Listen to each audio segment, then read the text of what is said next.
धान को लेकर केंद्र और प्रदेश सरकार के बीच टकराव बढ़ता ही जा रहा है।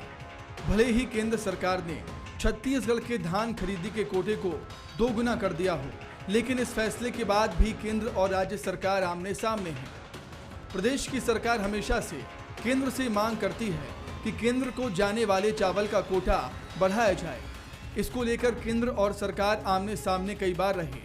अब केंद्र ने राज्य की बहुप्रतीक्षित मांग को पूरा करते हुए चावल का कोटा 38 लाख मीट्रिक टन से बढ़ाकर 61 लाख मीट्रिक टन तो कर दिया, लेकिन एक नई शर्त जोड़ दी है कि ये सारा चावल सामान्य ग्रेड यानी अरवा चावल का होना चाहिए, जबकि छत्तीसगढ़ में होने वाले उत्पादन का 45% उसना चावल भी होता है। अब इसकी खपत सरकार के सामने एक बड़ी चुनौती बन गई है। भारत सरकार के अनुमति से सारे लोग राइस मिल उसना राइस मिल लगाए हैं और लगातार वो प्रोडक्शन कर रहे थे। अब अचानक आप कहते हैं उसना चावल हम नहीं लेंगे, तो ये राइस मिलों को क्या होगा। और छत्तीसगढ़ में हमारे 2/3 जो चावल है, धान है, वो उसना क्वालिटी के हैं। हाइब्रिड जो है वो उसना क्वालिटी में आ रहे हैं, तो उसका खामियाजा न केवल राइस मिल वाले भुगतेंगे बल्कि शासन भी और किसान भी उसका नुकसान। कांग्रेस सरकार के केंद्र से शिकायती रवैये पर बीजेपी प्रदेश की सरकार पर हमलावर है। बीजेपी का आरोप है कि आज तक इतना बड़ा चावल का कोटा केंद्र ने कभी नहीं लिया। उसके बावजूद किसान के बजाय सरकार राइस मिलर्स के नाम पर केंद्र से बेवजह लड़ाई छेड़ने जा रही है। केंद्र ने जो उपार्जन नीति तय की उसमें 61 lakh metric tonne 61.6 lakh metric tonne खरीदी का सीधे चावल उपार्जन का सेंट्रल पूल में तय हुआ। इसके लिए उनको धन्यवाद देना चाहिए। और अभी तो इन लोगों ने तय भी नहीं किया कि हम कितने लाख मीट्रिक टन धान खरीदेंगे। अब उसना चावल की बात करने लगे। आप मिलर्स की चिंता कर रहे हैं, किसानों की चिंता नहीं कर रहे हैं, ये दुखद बात है और इसको लेकर हम निश्चित रूप से लोगों के बीच में जाएंगे। प्रदेश की सरकार के सामने हमेशा से ये समस्या रही है कि किसानों से धान खरीदने के बाद वो इस धान का करे क्या। चावल बनाकर पीडीएस में खर्च करने के बाद भी बड़ी मात्रा में चावल बच जाता है और अब केंद्र के नए फैसले के बाद भी ये समस्या दूर होगी, ये कहना मुश्किल है। ऐसे में धान को लेकर केंद्र और राज्य की लड़ाई अभी खत्म होती नहीं दिख रही है। नमस्कार, स्वागत है आपका। मैं हूं अभिषेक शुक्ल। पुरानी नीति और सियासत एक बार फिर से नई यहां पर हो रही है। जी हाँ, उसना चावल या अरवा चावल, इसको लेकर छत्तीसगढ़ में फिर एक बार धान और चावल को लेकर सियासत खड़ी हो रही है। अगले महीने से धान खरीदी भी होनी है यहाँ पर, और उससे पहले एक बार फिर से इस नए फैसले पर पुरानी सियासत होने लगी है। बहुत सारे सवाल हैं और केंद्र सरकार ने हालांकि 61 लाख मीट्रिक टन खरीदने की बात कही, लेकिन जो शर्त उसमें जोड़ी गई कि उसना चावल नहीं अरवा लिया जाएगा। और छत्तीसगढ़ सरकार का कहना है कि उसना चावल हाइब्रिड के तौर पर 45% लगभग यहाँ पर होता है। राइस मिलर्स को नुकसान होगा, किसानों को नुकसान होगा और सरकार को भी नुकसान होगा। इसको लेकर एक बार फिर से तनातनी की नौबत छत्तीसगढ़ में आ गई है। खास मेहमान हमारे साथ हैं, हम चर्चा आज इसी पर करेंगे। सुरेंद्र शर्मा जी हैं कांग्रेस से, बहुत स्वागत है आपका। रजनीश सिंह जी भाजपा से हैं, बहुत स्वागत रजनीश जी। हमारे साथ थोड़ी देर में राइस मिलर्स एसोसिएशन के पूर्व अध्यक्ष भी जुड़ेंगे, उनसे भी हम चर्चा करेंगे। रजनीश जी, ये पूरा नया फैसला हुआ है, उसको जो शर्तें रखी गई हैं कि उसना चावल नहीं लिया जाएगा, एक बार फिर से केंद्र वर्सेस राज्य की स्थिति यहाँ पर बन रही है, जैसा पिछले हमने 2 साल से देखा है। क्या आपको लगता है वाकई ये जो नियम, ये जो बिंदु है थोड़ी दिक्कत वाला है छत्तीसगढ़ के लिए, सभी के लिए?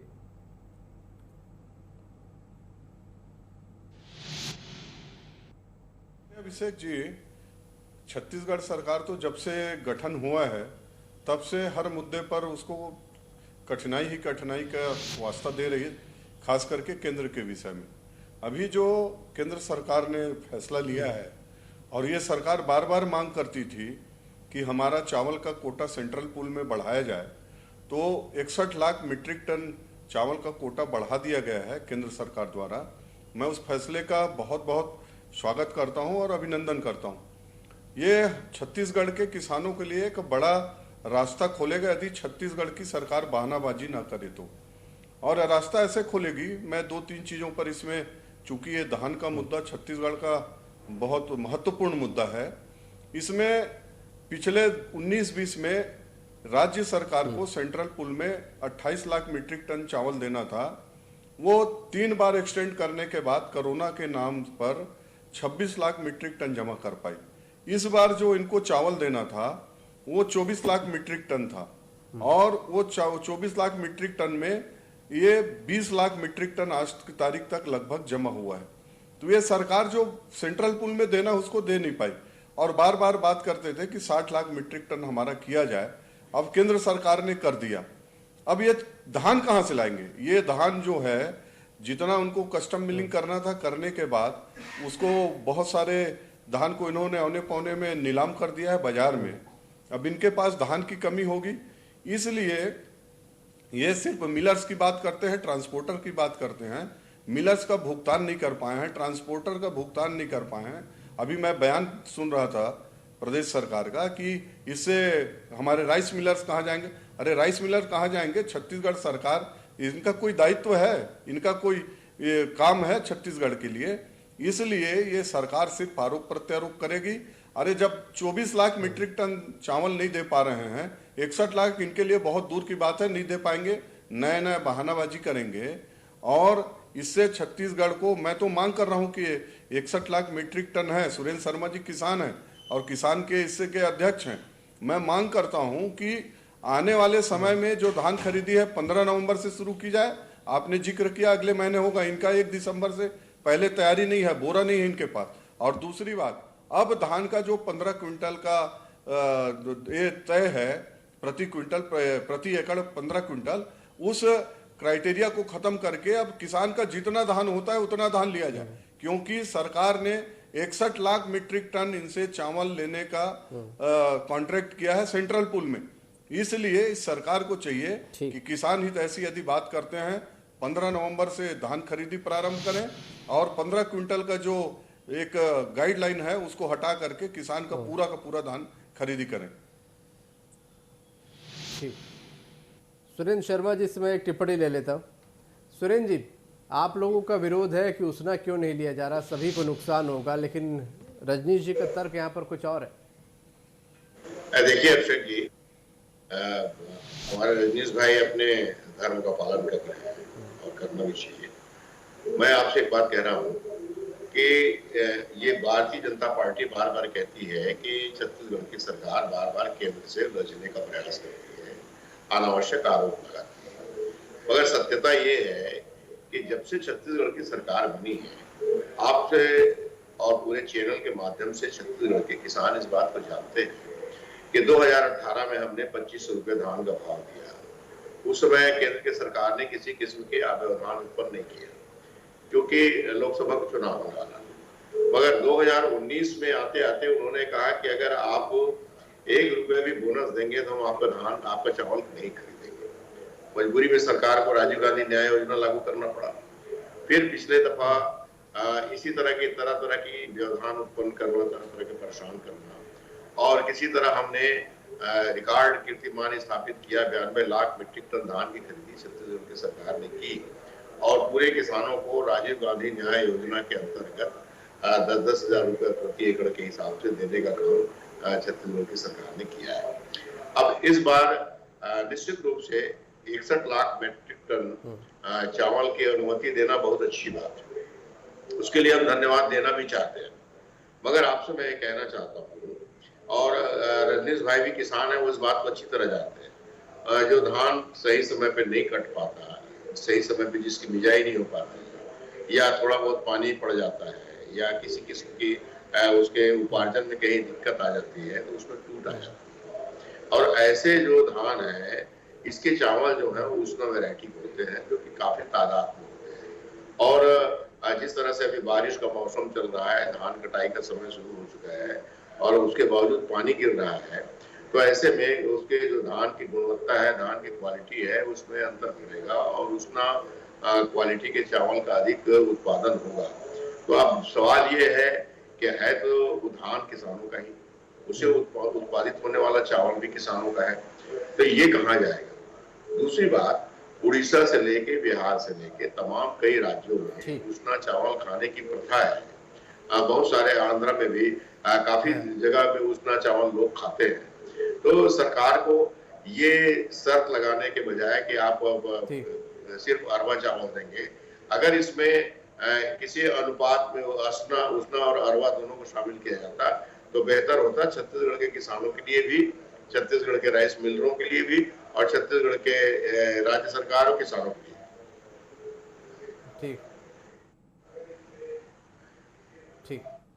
ठीक है, मेरे साथ योगेश अग्रवाल जी भी जुड़े हैं, पूर्व अध्यक्ष राइस मिलर एसोसिएशन के। योगेश जी, उसना चावल नहीं लिया जाएगा और कई राइस मिलरों को दिक्कत इससे बढ़ जाएगी, राज्य सरकार कह रही है। आप लोगों का क्या पक्ष है, कितनी दिक्कतें होंगी, क्या स्थिति होगी? ये दिक्कत तो होनी है क्योंकि छत्तीसगढ़ में 450 उसना की राइस मिल है, टोटल 1800 राइस मिल है हमारे यहाँ, जिसमें 450 राइस मिले उसना चावल बनाती है। तो बहुत भारी दिक्कत आ जाएगी क्योंकि इसमें लंबा इन्वेस्टमेंट हम लोगों ने किया हुआ है उसना मिलों में, और उसमें मजदूर भी बहुत सारे लगे हुए हैं। हर मिल में कम से कम 100 मजदूर इसमें लगते हैं। तो 450 राइस मिल बंद होने से हजारों मजदूरों के सामने भी संकट आ जाएगा।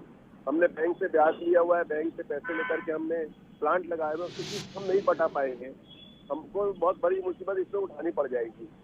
साथ साथ जो हमारे यहाँ छत्तीसगढ़ में जो धान होता है, इसमें 50% धान अरवा क्वालिटी का होता है, 50% धान उसना क्वालिटी का होता है। जैसे महामाया धान होता है, IR 34 होता है, IR 64 होता है, इसमें चावल बन ही नहीं सकता, इसको सिर्फ उसका ही चावल बनता है।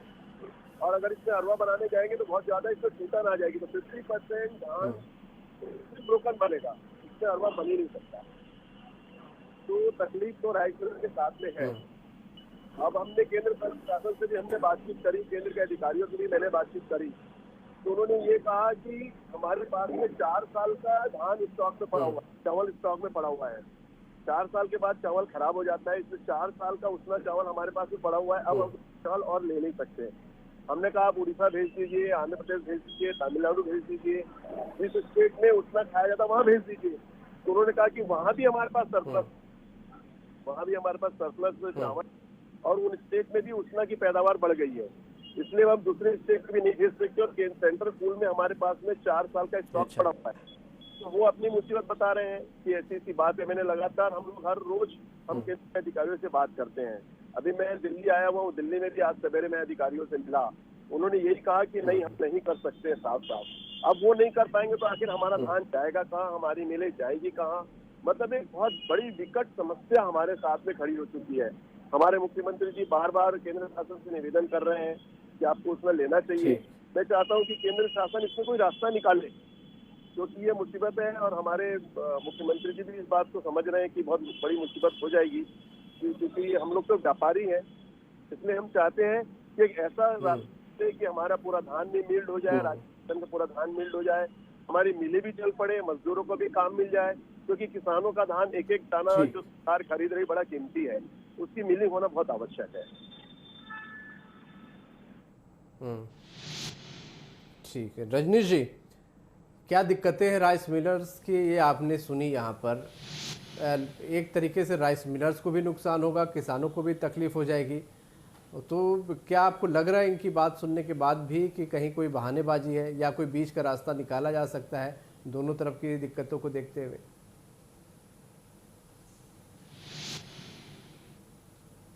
नहीं, देखिए अभिषेक जी, अभी जो बात योगेश जी ने कही, वो जो बात मैं बोलना चाह रहा था उन्होंने बता दिया कि स्थिति ऐसी है और केंद्र सरकार के सामने क्या दिक्कत है। और निश्चित रूप से छत्तीसगढ़ में उसना चावल का भी एक बड़ा एक राइस मिलर्स लोगों का काम है। लेकिन मैं ये सुरेंद्र शर्मा जी से जानना चाहूँगा और उनसे ये भी इनके लिए एक अपनी सरकार से एक व्यवस्था तय करें, ऐसा करना चाहूँगा। इसलिए कि अभी हम जब दे रहे थे, अभी 61 लाख मीट्रिक टन अभी किया है केंद्र सरकार ने। इसके पहले भी जो चावल ये दे रहे थे तो ऐसा नहीं था कि 50% ही उसना दे रहे थे, 50% अरवा दे रहे थे। बहुत कम मात्रा थी उसना चावल की जो सेंट्रल पूल में राज्य सरकार देती थी। इसलिए यदि ये कहें कि हमारा उसना चावल नहीं ले रहे हैं तो ये राज्य सरकार की कहीं ना कहीं जानबूझकर टालने वाला है। और राज्य सरकार की भी जवाबदारी है कि यहाँ के राइस मिलरों को उसना चावल को, वो भी कोई रास्ता निकाले छत्तीसगढ़ में और कहाँ बाहर दे सकते हैं।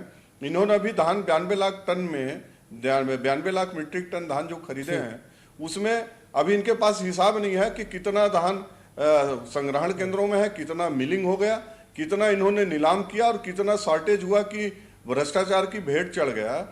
तो ये अभी तो फिलहाल वो चावल ला नहीं सकते। और दूसरी बात, यदि उसना चावल की बात है तो क्या राज्य सरकार की जवाबदारी नहीं है कि राइस मिलरों का जो समस्या है उसका निदान अपने स्तर पर करें, हर चीज को केंद्र स्तर पर मत करें। अभी आपने खुद सुना कि 4 साल का स्टॉक केंद्र सरकार के पास, चावल ज्यादा मात्रा में दिया जाता रहा, केंद्र सरकार के पास है, आखिर उनकी भी सीमाएं हैं कह रहे हैं। और क्या राज्य सरकार के पास कोई रास्ता है कहीं से, कहीं किसी से कोई रास्ता दोनों तरफ से कोई निकल सकता है? सुरेंद्र जी देखिए, एक बात समझ लीजिए कि केंद्र की जो सरकार है वो भी जनता की सरकार है, राज्य की सरकार है वो भी जनता की सरकार है। जनता के जनादेश के आधार पर दोनों सरकारें अपना अपना काम कर रही है। केंद्र की सरकार ने किसी वजह से, अपनी मजबूरी की वजह से, जैसा योगेश अग्रवाल जी ने बताया, जो भी कारण, एक आदेश जारी किया कि भाई हम सिवाय अरवा के उसना चावल नहीं देंगे। तो ये हमारा हक है राज्य सरकार का कि हम उनसे मांग करें कि भाई आप हमारे अरवा के साथ साथ उसना भी लीजिए। ये राइस मिलरों का हक है कि केंद्र सरकार से मांग करें कि भाई हमारे 450 उसना मिल कहाँ जाएंगे, उसके मजदूर कहाँ जाएंगे, उसका काम कैसे होगा। तो ये केंद्र सरकार के सामने अपनी मांग रखने का अधिकार तो आप नहीं छीन सकते ना। राज्य सरकार केंद्र सरकार से मांग रखने का उसका अधिकार तो नहीं छीन सकते ना, जहां तक राज्य सरकार का विषय है। तो जिस तरह से कई व्यवधान के उपरांत जब एक 92 लाख मीट्रिक टन धान की खरीदी किया, उसके पैसे का भुगतान किया, फिर राजीव गांधी न्याय योजना में बहुत सारे फसलों को शामिल करके उसको विस्तारित किया, तो निश्चित रूप से अगर केंद्र सरकार सहयोग नहीं करेगी तब भी राज्य सरकार कोई न कोई रास्ता जरूर निकालेगी। और हम इस बात को के लिए जरूर हमारी सरकार सुनिश्चित करेगी कि जो उसना मिल है या उसना किस्म के जो चावल है उसका क्या उपयोग कर सकते हैं, कैसे उपयोग कर सकते हैं, क्या कहाँ उसको खपाया जा सकता है। राज्य सरकार, अब देखिए, अब फिर कहूंगा तो फिर बात हो जाएगी, हम एथेनॉल बनाने की परमिशन मांगते हैं चावल से, वो मिलता नहीं है। हम चावल का और कोई उपयोग करने के लिए परमिशन मांगते हैं, वो मिलता नहीं है। तो दरअसल में केंद्र की सरकार, रजनीश जी, क्या कोई बीच का रास्ता निकल सकता है? आप लोग भी कुछ कोशिश करें, क्योंकि जनता का मामला है।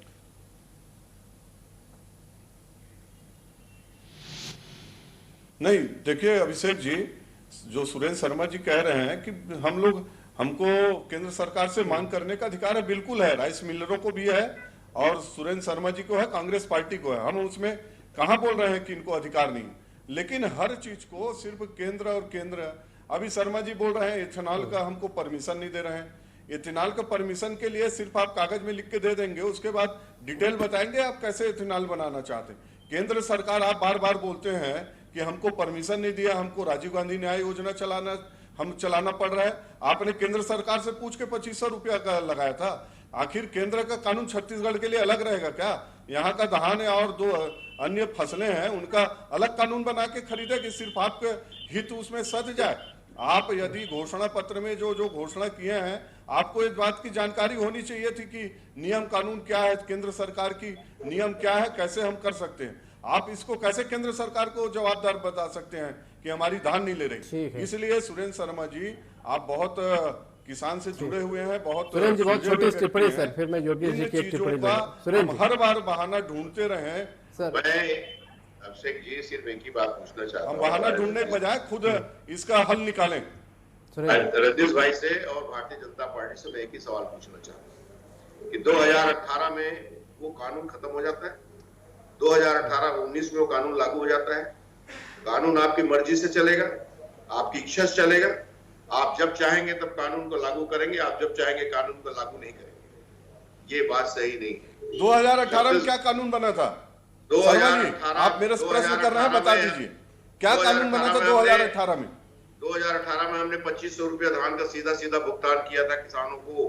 केंद्र की सरकार ने नहीं रोका क्योंकि मई में लोकसभा का चुनाव था। नहीं, आपने कहा कि 2018 में अलग कानून बना था, 2019 में अलग। 2018 में केंद्र ने क्या नया कानून बनाया था वो जानना चाह रहा हूँ। आपने मेरे से प्रश्न किया है ना। पूछ रहा हूँ। हाँ, क्या प्रश्न, क्या नया कानून बना? 2018 में आपने बोनस के आप कानून को लागू क्यों नहीं किया? छोटी टिप्पणी योगेश जी की भी ले लेता हूँ। नहीं, 2018 में आपने बोनस के कानून सुरेंद्र को जी, लागू रजनीश क्यों जी। नहीं किया? योगेश अग्रवाल जी। क्यों किया? क्या रास्ता आप लोगों को नजर आ रहा है कि नहीं, क्या केंद्र का कानून भी आया था? नुकसान ना क्या हो, कानून आप लोगों का बताइए? भी नुकसान ना हो? क्या कोई और ऑप्शन, कोई रास्ता? हम तो ये योगेश, रजनीश जी, योगेश जी से सवाल था मेरा। योगेश जी, क्या रास्ता बीच का हो सकता है? योगेश अग्रवाल जी। केंद्र सरकार हमारा उतना चावल ले, उतना चावल का हमको परमिशन दे, इसमें एक ही रास्ता है और कोई रास्ता मुझे समझ में आता नहीं है। एथेनॉल और ये तो कब प्लांट लगेगा, कब उसका यूज होगा, ये नहीं समझ में आया है। अगर केंद्र सरकार उतना चावल नहीं लेगी तो बहुत बड़ी मुसीबत छत्तीसगढ़ के खड़ी हो जाएगी। कस्टम मिलिंग को लेकर के धान बचा रह जाएगा, धान सड़ जाएगा। इस वर्ष ही कई टन धान हमारा खराब हुआ है और ये हजारों करोड़ों का धान खराब हो जाएगा। इसलिए मैं तो केंद्र सरकार से आग्रह करता हूँ कि वो उतना चावल लेने का परमिशन दे, नहीं तो छत्तीसगढ़ के सामने में एक बहुत बड़ी मुसीबत खड़ी हो जाएगी। और मैं आपको ऐसी स्थिति 2007 में भी आई थी। 2007 में भी केंद्र ने 3 साल के लिए उतना चावल नहीं लिया था, उसके बाद सरप्लस था। और अभी 3 साल पहले अरवा था। अभी पिछले साल उन्हें 2 साल अरवा के लिए मना कर दिया कि हमारे पास अरवा का स्टॉक बहुत ज्यादा है, हम अरवा नहीं ले सकते। इसमें सरकारों की ये तकलीफ तो है, ये हम लोग समझ रहे हैं, लेकिन हम लोग कहाँ जाएंगे, किसान कहाँ जाएंगे?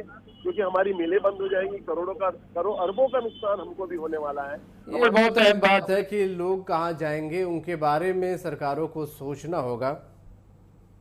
बहुत शुक्रिया करूंगा आप सभी का। मेरे पास आज समय इतना ही था, माफ़ी चाहूँगा कि चर्चा को यहीं मुझे रोकना पड़ेगा। तो तकलीफ़ें सभी की है और वाकई इन तकलीफ़ों को जो जनता को हो रही है, व्यापारियों को हो रही है, किसानों को हो रही है, सभी को समझना होगा। चाहे केंद्र की बात कर ली जाए, राज्य की बात कर ली जाए, एक रास्ता निकालना बहुत ज़रूरी है। जनता को ध्यान में रखकर कोई ना कोई सॉल्यूशन निकालना होगा, क्योंकि आखिरकार सरकारें जनता के लिए ही होती हैं, उनकी समस्याओं को दूर करने के लिए ही होती हैं। आज का मुद्दा में इतने। नमस्कार।